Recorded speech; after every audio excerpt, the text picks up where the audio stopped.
겨울이 오면 누구나 같은 고민을 합니다. 이번 달 난방비 또 얼마나 나올까? 아무리 아껴도 옷을 잔뜩 껴입어도 비용은 줄지 않고 집안은 금방 다시 싸늘해지죠. 저도 매년 같은 질문을 받습니다. 도대체 무엇이 문제일까요? 우리가 잘못 쓰고 있는 게 있을까요? 오늘은 그 답을 차근차근 풀어드리려 합니다. 불안은 줄이고 따뜻함은 챙기고 난방비는 확 줄이는 방법.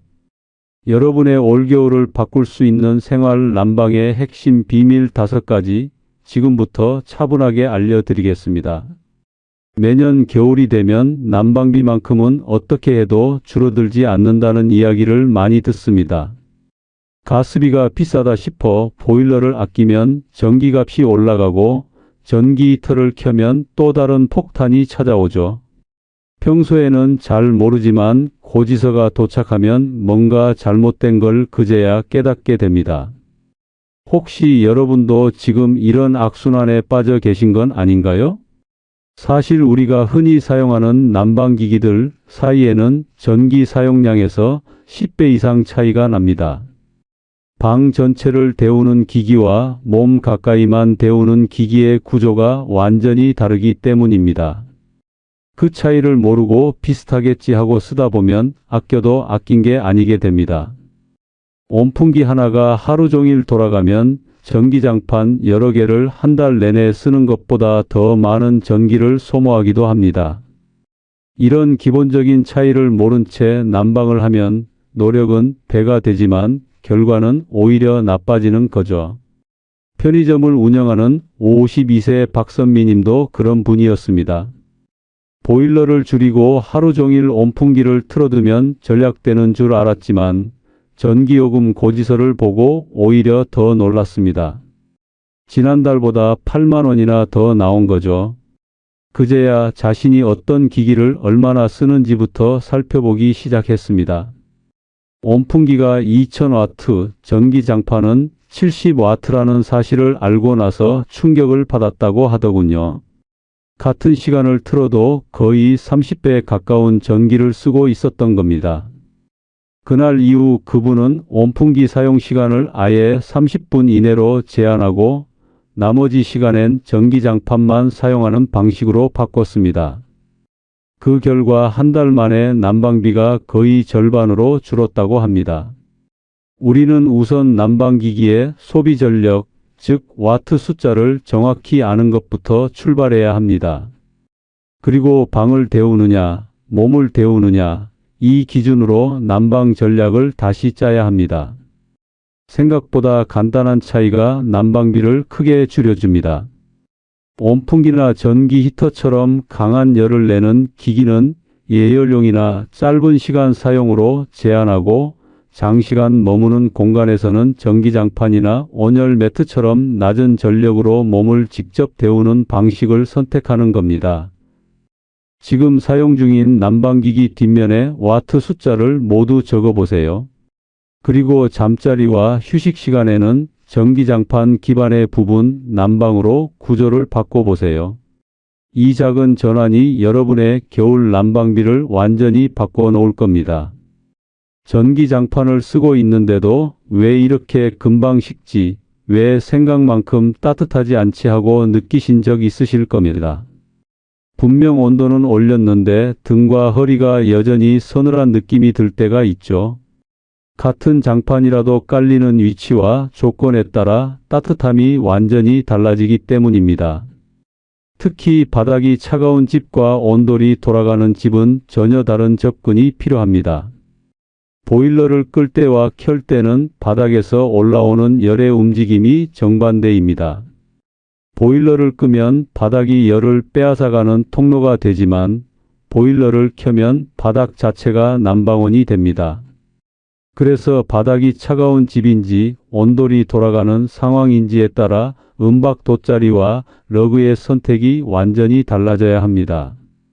보일러를 끄고 지낼 땐 바닥으로 빠져나가는 열을 막아야 하니까 은박 매트로 반사시켜야 하고 보일러를 켜고 지낼 땐 바닥의 열까지 함께 받아야 하니까 얇은 러그만 깔아야 하는 거죠.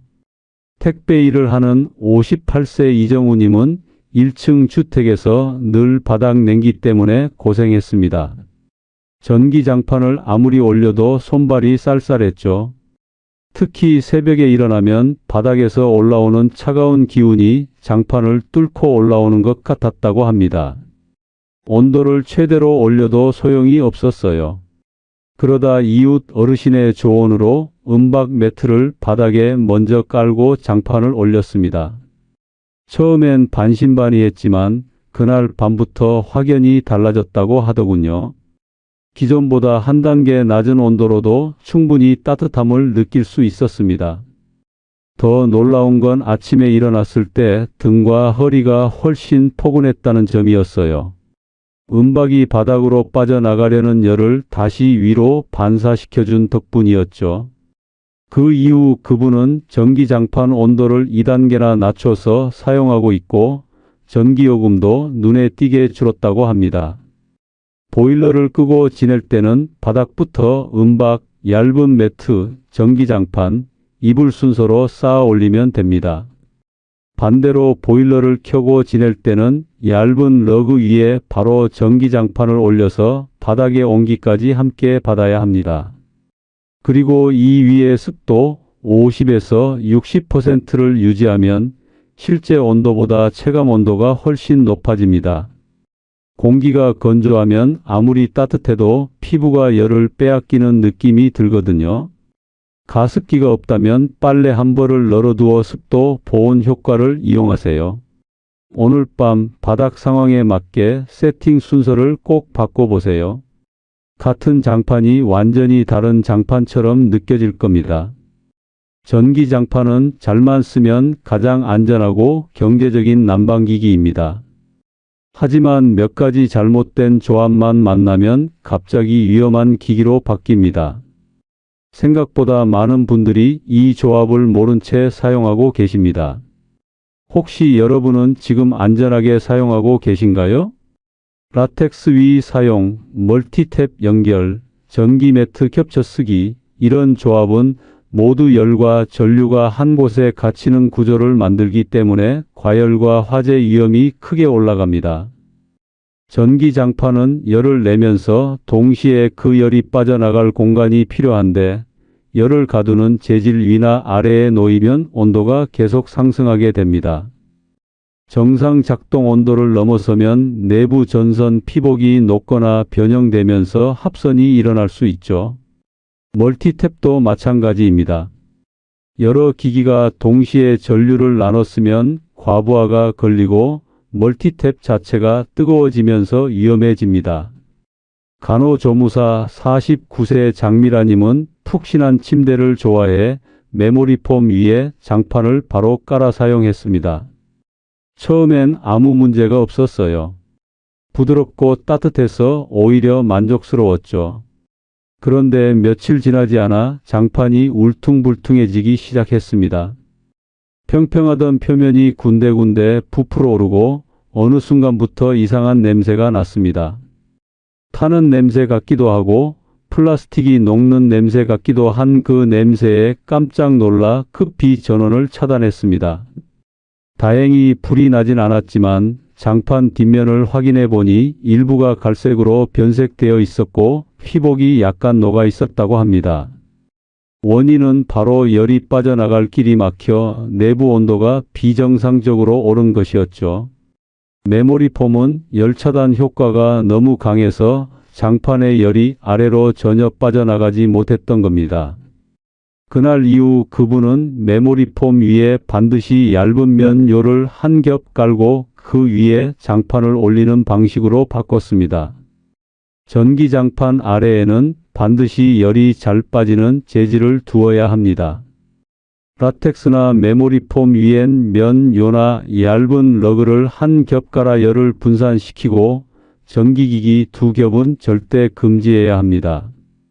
전기장판과 전기요를 함께 쓰거나 전기 매트 2개를 겹치는 건 정말 위험합니다. 또 멀티탭은 가능한 한 피해야 하며 장시간 사용할 때는 반드시 벽 콘센트 단독 연결이 원칙입니다. 지금 사용하는 구조를 한번 훑어보고 라텍스, 멀티탭, 겹쳐쓰기가 있다면 즉시 분리하세요. 장판 성능이 예전보다 약해졌다 느껴진다면 피복이나 선, 조절기 이상 여부를 한번 점검해 보세요. 안전한 겨울은 작은 점검에서 시작됩니다. 전기장판 전자파 때문에 암 걸린다던데 이런 이야기를 듣고 괜히 찝찝해서 사용을 망설이시는 분들이 많습니다. 특히 어르신들보다 젊은 가족들이 더 걱정하는 경우가 많죠. 손주가 자주 놀러 오는데 장판 틀어도 되나? 임신한 며느리가 오는데 괜찮을까? 이런 고민들 많이 하십니다. 하지만 전기장판에서 나오는 전자파는 극저주파로 우리 일상에서 들고 다니는 드라이기, 청소기와 비슷하거나 오히려 더 낮은 수준입니다. 전자파에도 종류가 있어서 엑스레이나 감마선처럼 강한 전자파는 몸에 해로울 수 있지만 전기장판에서 나오는 극저주파는 에너지가 매우 약합니다. 또 인증된 제품들은 이미 전자파 기준치 아래에서만 작동하도록 검사를 통과한 제품입니다. 국내에서 판매되는 전기장판은 전부 이 기준을 통과해야만 시중에 나올 수 있습니다. 61세 경비원 최인호 님도 손주의 말 때문에 전기장판을 한동안 끄고 불편하게 지냈습니다. 손주가 인터넷에서 전자파 위험성을 본 뒤 할아버지께 장판 쓰지 말라고 신신당부를 했다고 해요.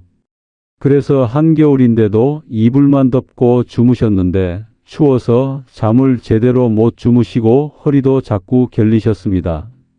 그러다 병원 건강강좌에서 전자파의 종류와 기준을 듣고 난 뒤 조절기를 머리에서 멀리 두는 방식 하나만 바꿔도 충분히 안전하다는 걸 알게 됐습니다.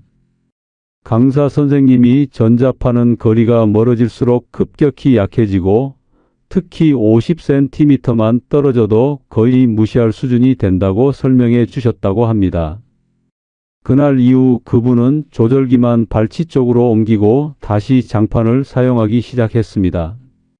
손주에게도 전자파 기준과 거리 원칙을 설명해 줬더니 이해하고 안심하더라고 하시더군요. KC 인증이나 전자파 적합 등록이 있는 제품이라면 기준보다 훨씬 아래의 전자파만 나오도록 설계되어 있습니다.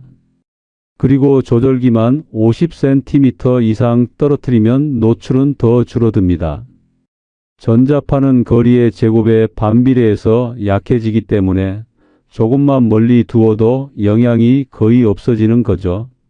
오늘 저녁 장판 조절기 위치를 머리맡에서 발 쪽으로 옮겨 보세요. 박스나 조절기 뒷면에서 KC 인증이나 전자파 인증 번호를 확인해 두면 더 안심하고 사용할 수 있습니다.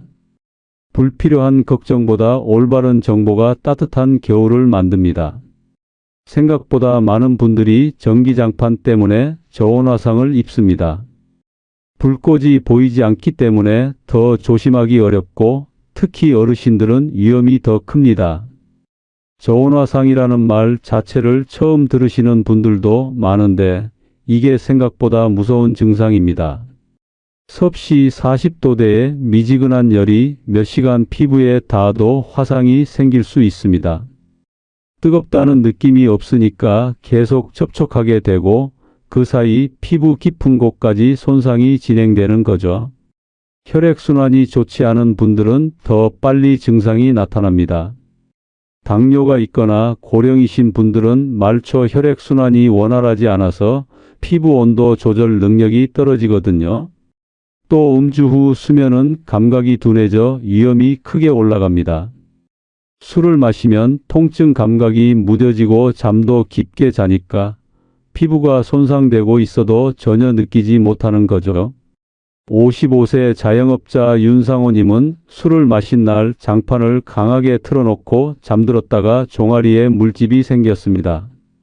아침에 일어나 양말을 벗는데 종아리 뒤쪽이 빨갛게 부어있고 물집까지 잡혀 있었다고 해요.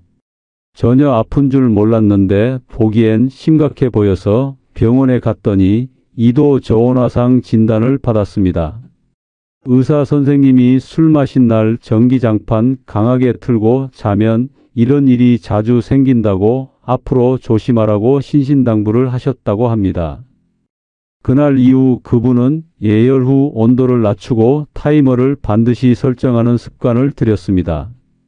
잠들기 30분 전에 장판을 미리 켜서 이불을 따뜻하게 만들고 잠들 때는 온도를 한두 단계 낮추는 거죠. 그리고 타이머를 2시간에서 3시간으로 맞춰 놓으면 깊은 잠에 빠진 새벽 시간엔 자동으로 꺼지니까 안전합니다. 그런데 그분은 여기서 한 가지를 더 추가했습니다. 방이 넓어서 추워서 난방 텐트를 설치한 거죠. 침대 위에 작은 텐트를 쳐서 공간을 줄이니까 낮은 온도에서도 훨씬 따뜻하게 지낼 수 있었습니다.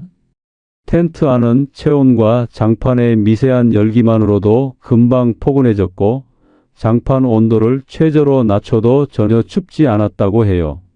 난방비도 확 줄었지만 무엇보다 저온화상 걱정 없이 안심하고 잘 수 있게 된 게 가장 좋았다고 합니다. 잠들기 전 장판 온도를 낮추고 가능하면 난방 텐트와 장판을 함께 사용하면 낮은 온도로도 열이 오래 머물러 훨씬 안전하고 따뜻합니다. 다만 텐트는 결로가 생기지 않도록 하루 한 번은 반드시 환기해야 합니다. 텐트 안팎의 온도 차이 때문에 습기가 맺히거든요.